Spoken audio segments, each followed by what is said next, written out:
High বন্ধুরা, আরও চলে এসেছি তোমাদের সঙ্গে দেখা করতে।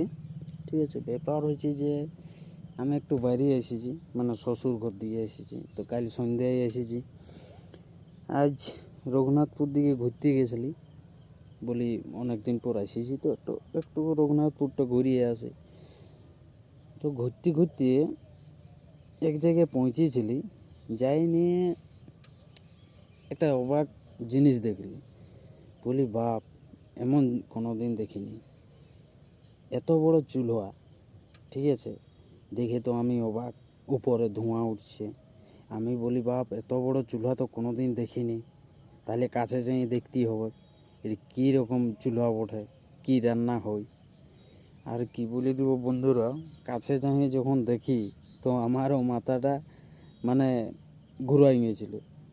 যাই দেখলি এটা চুলহা লই, এটা কারখানার ভাটেই বটে, যেখানে লোহা তৈরি হয়েছে। ঠিক আছে, কারখানার ভাটিই বটে।